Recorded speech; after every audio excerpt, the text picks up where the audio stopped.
This is Nitesh Kumar from ज्ञान मंत्रा। हमारा आज का टॉपिक एडवर्ब ऑफ प्लेस है। एडवर्ब ऑफ प्लेस को हिंदी में स्थान सूचक क्रिया विशेषण कहते हैं। हिंदी अर्थ से ही स्पष्ट हो जाता है कि एडवर्ब ऑफ प्लेस वह एडवर्ब है जो किसी काम के होने के स्थान के बारे में जानकारी देता है।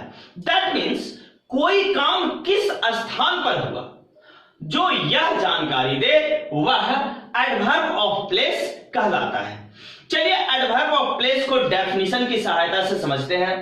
हमारा डेफिनेशन कहता है The adverb which states where an action is taking place is called adverb of place. That means way adverb जो यह बतलाता है कि एक एक्शन कहां हुआ उसे adverb of place कहते हैं।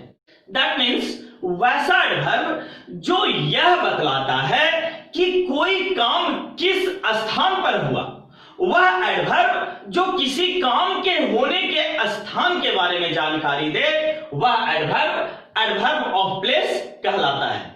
चलिए इसके कुछ एग्जांपल देखते हैं। जैसे हेयर मींस यहां, तो हेयर एक एडवर्ब ऑफ प्लेस है। होमवर्ड्स दैट मींस घर की ओर, तो यह भी एक एडवर्ब ऑफ प्लेस है। आउटसाइड मींस बाहर, आउटसाइड मींस बाहर, तो यह भी क्या है, एक जगह को निर्देशित कर रहा है। तो इस प्रकार आउटसाइड भी एक एडवर्ब ऑफ प्लेस है। अवे मींस दूर, तो कहीं दूर वह भी क्या है, स्थान है। तो इस प्रकार अवे भी एक एडवर्ब ऑफ प्लेस है। तो चलिए अब कुछ सेंटेंस की सहायता से समझते हैं कि किस प्रकार एडवर्ब ऑफ प्लेस हमें किसी काम के होने के स्थान के बारे में जानकारी देता है। किस प्रकार एडवर्ब ऑफ प्लेस बतलाता है कि कोई काम किस स्थान पर हुआ। जैसे हमारा पहला एग्जांपल है, वी शुड प्ले हियर, हम लोगों को यहां खेलना चाहिए। इस सेंटेंस में प्ले मींस खेलना, यह एक वर्ब है, तथा हेयर मींस यहां, यह एक स्थान को निर्देशित कर रहा है। तो यह एक एडवर्ब ऑफ प्लेस है। वी शुड प्ले हियर, हम लोगों को यहां खेलना चाहिए। तो हम लोग को कहां खेलना चाहिए, हियर, यहां। दैट मीन्स स्पष्ट है कि प्ले जो कि एक वर्ब है, एक क्रिया है, और इस क्रिया का होने का स्थान कौन सा है, हियर है। दैट मीन्स प्ले जो कि एक वर्ब है वह हेयर यहां हो रहा है। दैट मीन्स स्पष्ट है कि हेयर एक एडवर्ब ऑफ प्लेस है जो प्ले वर्ब के होने के स्थान को बतला रहा है। तो चलिए उसी प्रकार दूसरे एग्जांपल को समझते हैं। हमारा दूसरा एग्जांपल है, मोहन शुड वॉक होमवर्ड्स, मोहन को घर की ओर जाना चाहिए। इस सेंटेंस में होमवर्ड्स एक एडवर्ब ऑफ प्लेस है जो वॉक जो कि एक वर्ब है कि होने के स्थान के बारे में बतला रहा है कि मोहन को किस ओर जाना चाहिए, तो होमवर्ड्स घर की ओर जाना चाहिए। दैट मींस होमवर्ड्स एक एडवर्ब ऑफ प्लेस हुआ। चलिए उसी प्रकार हम लोग अगले एग्जांपल को समझते हैं। हमारा अगला एग्जांपल है, बी प्ले क्रिकेट आउटसाइड, हम लोग बाहर क्रिकेट खेलते हैं। इस सेंटेंस में आउटसाइड एक एडवर्ब ऑफ प्लेस है जो क्रिकेट खेले जाने के स्थान के बारे में बतला रहा है कि हम लोग कहां क्रिकेट खेलते हैं, तो आउटसाइड, बाहर। दैट मीन्स स्पष्ट है कि प्ले एक वर्ब है, एक क्रिया है, और उस प्ले खेले जाने के स्थान के बारे में आउटसाइड बतला रहा है कि हम लोग क्रिकेट कहां खेलते हैं, तो आउटसाइड खेलते हैं, बाहर खेलते हैं। इस प्रकार आउटसाइड एक एडवर्ब ऑफ प्लेस हुआ। इस प्रकार पहले एग्जांपल में स्पष्ट है कि हेयर एक एडवर्ब ऑफ प्लेस है जो खेले जाने जो कि एक वर्ब है के स्थान के बारे में बतला रहा है कि हम लोग को कहां खेलना चाहिए, तो हेयर यहां। दूसरे सेंटेंस में होमवर्ड्स एक एडवर्ब ऑफ प्लेस है जो कि वॉक एक वर्ब है के होने के स्थान को बतला रहा है कि मोहन को किस ओर जाना चाहिए, तो होमवर्ड्स। उसी प्रकार से तीसरे सेंटेंस में आउटसाइड एक एडवर्ब ऑफ प्लेस है जो कि खेले जाने के स्थान के बारे में बतलाता है। तो चलिए अब एडवर्ब ऑफ प्लेस से संबंधित नोट्स को समझते हैं। हमारा नोट्स कहता है adverb of place answers the question where. That means adverb of place हमेशा वेयर से बने प्रश्नों का उत्तर देती है। चलिए इस एग्जांपल से समझते हैं। वेयर डू वी स्टडी, हम लोग कहां पढ़ते हैं। It's answer is we study here, हम लोग यहां पढ़ते हैं। दैट मीन्स कहां पढ़ते हैं, तो यहां पढ़ते हैं। तो स्पष्ट है कि वेयर जो कि यह पूछ रहा है कि हम लोग कहां पढ़ते हैं, तो इसका आंसर हेयर के रूप में प्राप्त हो रहा है। कहां, तो यहां। दैट मीन्स स्पष्ट है कि हेयर एक एडवर्ब ऑफ प्लेस है जो कि वेयर से बने प्रश्न का उत्तर दे रही है। चलिए उसी प्रकार दूसरे एग्जाम्पल को समझते हैं। हमारा एग्जाम्पल कहता है वेयर वॉज आई वेटिंग, मैं कहां इंतजार कर रहा था। It's answer is I was waiting outside, मैं बाहर इंतजार कर रहा था। तो कहां इंतजार कर रहा था, तो आउटसाइड, बाहर। तो यहां आउटसाइड एक एडवर्ब ऑफ प्लेस है जो कि वेयर से बने प्रश्न का उत्तर दे रही है। तो चलिए अब एडवर्ब ऑफ प्लेस के प्रयोग से संबंधित नियमों को समझते हैं। एक एडवर्ब ऑफ प्लेस सेंटेंस में किस प्रकार प्रयोग किया जाता है उसे समझने का प्रयास करते हैं। हमारा पहला नियम कहता है adverb of place is used after the main verb. एक सेंटेंस में एडवर्ब ऑफ प्लेस का प्रयोग मेन वर्ब के बाद किया जाता है। यदि सेंटेंस में ऑब्जेक्ट का प्रयोग नहीं हुआ हो तो सेंटेंस में एडवर्ब ऑफ प्लेस का प्रयोग हमेशा मेन वर्ब के बाद होता है। चलिए इसे कुछ एग्जांपल से समझते हैं। हमारा पहला एग्जांपल कहता है प्लीज कम हियर। इस सेंटेंस में कम एक मेन वर्ब है तथा हेयर एक एडवर्ब ऑफ प्लेस है। यहां एडवर्ब ऑफ प्लेस हेयर का प्रयोग मेन वर्ब कम के बाद हुआ है। चलिए उसी प्रकार दूसरा एग्जांपल देखते हैं। आई वॉज वेटिंग आउटसाइड, मैं बाहर इंतजार कर रहा था। इस सेंटेंस में आउटसाइड एक एडवर्ब ऑफ प्लेस है जो कि वेटिंग मेन वर्ब है के बाद प्रयोग हुआ है। चलिए उसी प्रकार अगले एग्जाम्पल को समझते हैं। हमारा अगला एग्जाम्पल कहता है ही रैन होमवर्ड्स, वह घर की ओर भागा। इस सेंटेंस में होमवर्ड्स एक एडवर्ब ऑफ प्लेस है जो कि रैन मेन वर्ब के बाद प्रयोग हुआ है।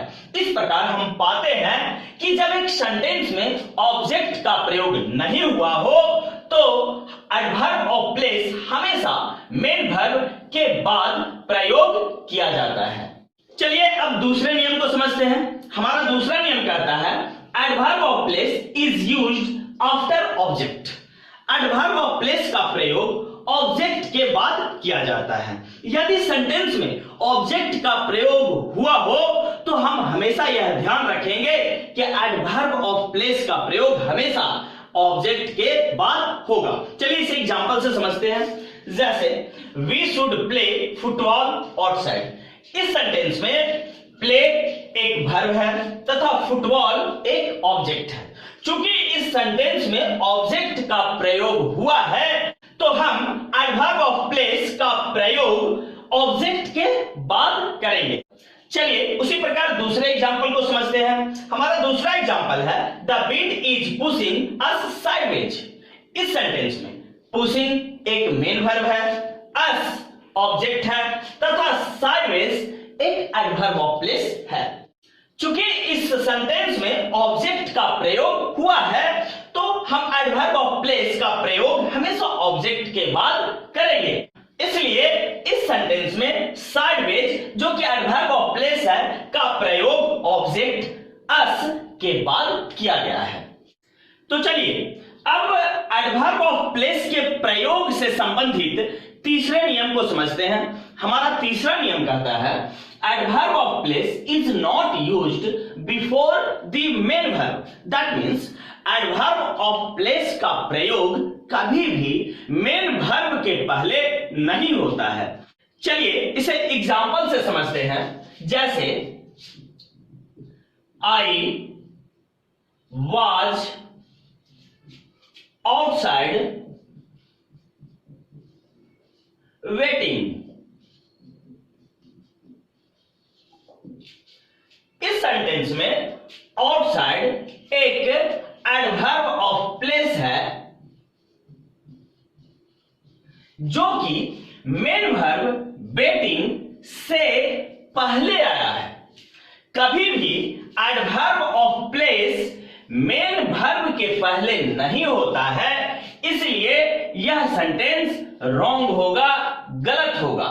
इसे सही तरीके से लिखने का जो तरीका होगा वह है I was waiting outside. That means adverb of place हमेशा मेन वर्ब के बाद एक सेंटेंस में आएगा। अब एडवर्ब ऑफ प्लेस के प्रयोग से संबंधित चौथे नियम को समझते हैं। हमारा चौथा नियम कहता है adverb of place is not used between main verb and object. That means एक सेंटेंस में एडवर्ब ऑफ प्लेस का प्रयोग हम कभी भी मेन वर्ब तथा ऑब्जेक्ट के बीच नहीं करेंगे। चलिए इसे एग्जांपल से समझते हैं। जैसे we should play outside football. इस सेंटेंस में प्ले एक मेन वर्ब है तथा फुटबॉल एक ऑब्जेक्ट है। यहां प्ले मेन वर्ब तथा फुटबॉल ऑब्जेक्ट के बीच आउटसाइड आया है जो कि एडवर्ब ऑफ प्लेस है।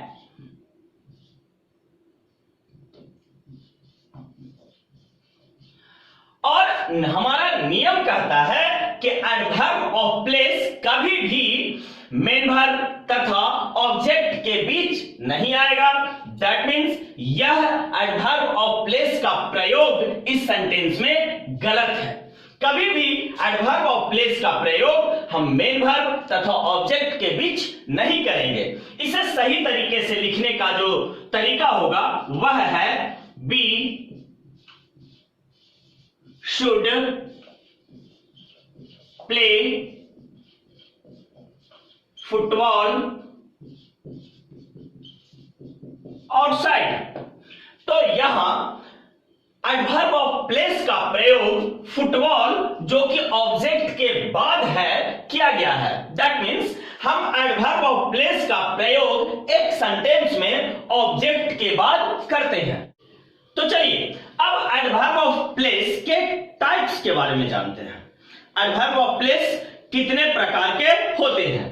हमारा प्रश्न है how many types of adverb of place. Adverb of place कितने प्रकार के होते हैं? Answer there are two types of adverb of place. Adverb of place दो प्रकार के होते हैं। नंबर वन, पहला directional adverb of place. Directional adverb of place वे एडवर्ब होते हैं जो डायरेक्शन बतलाते हैं, जो किसी काम के होने की दिशा को निर्देशित करता है, किसी काम के होने के मूवमेंट की दिशा को बतलाए कि किस दिशा में उस काम का मूवमेंट हो रहा है। जो एडवर्ब यह बतलाए वह adverb directional adverb of place कहलाता है। दैट मीन्स स्पष्ट है कि डायरेक्शनल एडवर्ब ऑफ प्लेस काम के होने की मूवमेंट की दिशा को बतलाएगा कि काम की दिशा क्या है, काम की मूवमेंट किस दिशा में हो रहा है। एग्जाम्पल देखते हैं। अप ऊपर, डाउन नीचे, ईस्ट पूरब, वेस्ट पश्चिम, नॉर्थ उत्तर, साउथ, दक्षिण, अराउंड, चारों ओर, अक्रॉस, सामने, टुवर्ड्स। टुवर्ड्स मींस की ओर। हम टुवर्ड्स भी बोल सकते हैं या टुवर्ड भी बोल सकते हैं। इसे एस लगाकर भी प्रयोग किया जा सकता है या बिना एस का भी प्रयोग किया जा सकता है। उसी प्रकार बैकवर्ड्स या बैकवर्ड दोनों प्रयोग होंगे सेंटेंस में। बैकवर्ड्स मींस पीछे की ओर, उसी प्रकार फॉरवर्ड्स या फॉरवर्ड दोनों आप बिना एस का भी प्रयोग कर सकते हो, एस के साथ भी प्रयोग कर सकते हो। फॉरवर्ड्स मींस आगे की ओर, ईस्टवर्ड्स या ईस्टवर्ड इसका अर्थ होता है पूरब दिशा की ओर। इसका भी प्रयोग हम एस के साथ या बिना एस का कर सकते हैं। उसी प्रकार वेस्टवर्ड्स या वेस्टवर्ड अर्थ होता है पश्चिम दिशा की ओर। इसे भी एस के साथ या बिना एस का सेंटेंस में प्रयोग किया जा सकता है। उसी प्रकार होमवर्ड्स या होमवर्ड, होमवर्ड्स मींस घर की ओर। इसका भी प्रयोग हम इसके साथ भी कर सकते हैं या बिना एस का भी एक सेंटेंस में प्रयोग किया जाएगा। उसी प्रकार एडवर्ब ऑफ प्लेस का दूसरा type locational adverb of place होता है। इसके अंतर्गत behind, between, inside, outside, over आदि एडवर्ब ऑफ प्लेस आते हैं। तो चलिए अब एडवर्ब ऑफ प्लेस से संबंधित अगले पॉइंट को समझते हैं।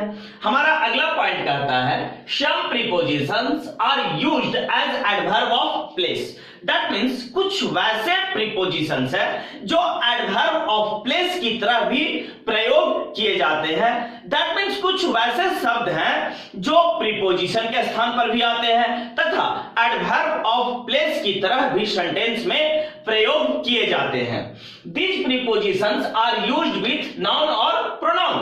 जब ये वर्ड प्रीपोजिशन की तरह प्रयोग किए जाएंगे तो हमेशा नाउन और प्रोनाउन के साथ आएगा, लेकिन जब यही शब्द एडवर्ब ऑफ प्लेस की तरह प्रयोग किए जाएंगे तो ये नाउन और प्रोनाउन के साथ नहीं आएंगे। They are called adverbial prepositional phrase. और जब यह प्रीपोजिशन नाउन के साथ आकर एडवर्ब के जैसा व्यवहार करे, एडवर्ब ऑफ प्लेस के जैसा व्यवहार करे तो यह एडवर्बियल प्रीपोजिशनल फ्रेज कहलाता है। चलिए कुछ एग्जांपल देखते हैं। Over, across, outside, inside, behind आदि ये कुछ ऐसे शब्द हैं जो प्रीपोजिशन के जैसा भी व्यवहार करते हैं, साथ ही एडवर्ब ऑफ प्लेस के रूप में भी प्रयोग किए जाते हैं। चलिए अब सेंटेंस के माध्यम से समझने का प्रयास करते हैं कि किस प्रकार ये सभी शब्द एडवर्ब ऑफ प्लेस की तरह व्यवहार करते हैं, साथ ही प्रीपोजिशन की तरह भी प्रयोग किए जाते हैं। जैसे बी वेयर प्लेइंग आउटसाइड। इस सेंटेंस में आउटसाइड एक एडवर्ब ऑफ प्लेस है क्योंकि यह नाउन या प्रोनाउन के साथ नहीं आया है, यह वर्ब के साथ प्रयोग किया गया है। उसी प्रकार दूसरे एग्जांपल को देखते हैं। We were playing outside his house. इस सेंटेंस में आउटसाइड एक प्रीपोजिशन के जैसा वर्क कर रहा है, एक प्रीपोजिशन के जैसा प्रयोग हुआ है क्योंकि हिज हाउस एक नाउन है और यहां आउटसाइड एक नाउन के साथ प्रयोग किया गया है। चलिए उसी प्रकार अगले एग्जांपल को देखते हैं। She sings inside. यहां इनसाइड एक एडवर्ब ऑफ प्लेस है क्योंकि यह बिना नाउन या प्रोनाउन के प्रयोग किया गया है। लेकिन अगले सेंटेंस को देखते हैं। She sings inside her bathroom. इस सेंटेंस में इनसाइड एक प्रीपोजिशन के रूप में प्रयोग हुआ है क्योंकि वह नाउन हर बाथरूम के साथ प्रयोग किया गया है। तो चलिए दूसरे एग्जांपल को दोबारा समझने का प्रयास करते हैं। कह रहा है we were playing outside his house. हम लोग उसके घर के बाहर खेल रहे थे। इस सेंटेंस में आउटसाइड हिज हाउस एक स्थान को सूचित करने का काम कर रहा है कि हम लोग कहां खेल रहे थे, तो उसके घर के बाहर खेल रहे थे। तो यह एक ऐसा फ्रेज है जो स्थान को बतला रहा है। तो यह प्रीपोजिशनल चूंकि एक स्थान के बारे में सूचना दे रहा है, एक स्थान को इंडिकेट कर रहा है, तो यह एडवर्बियल प्रीपोजिशनल फ्रेज होगा। तो यहां आउटसाइड हिज हाउस एक एडवर्बियल प्रीपोजिशनल फ्रेज है, क्योंकि वह एक एडवर्ब के जैसा वर्क कर रहा है, क्योंकि यहां एक प्रीपोजिशन एडवर्ब ऑफ प्लेस के जैसा बिहेव कर रहा है। चलिए उसी प्रकार चौथे एग्जांपल को दोबारा समझने का प्रयास करते हैं। कह रहा है she sings inside her bathroom. इस सेंटेंस में इनसाइड हर बाथरूम एक एडवर्बियल प्रीपोजिशनल फ्रेज होगा, क्योंकि यहां इनसाइड एक प्रीपोजिशन की तरह व्यवहार कर रहा है। साथ ही इनसाइड हर बाथरूम एक स्थान के बारे में सूचना दे रहा है कि वह कहां गाती है, तो वह अपने बाथरूम में गाती है। तो इस प्रकार इनसाइड हर बाथरूम एक एडवर्बियल प्रीपोजिशनल फ्रेज होगा। यदि वीडियो अच्छा लगे तो लाइक कीजिए, सब्सक्राइब कीजिए तथा शेयर करना ना भूलें। Thank you.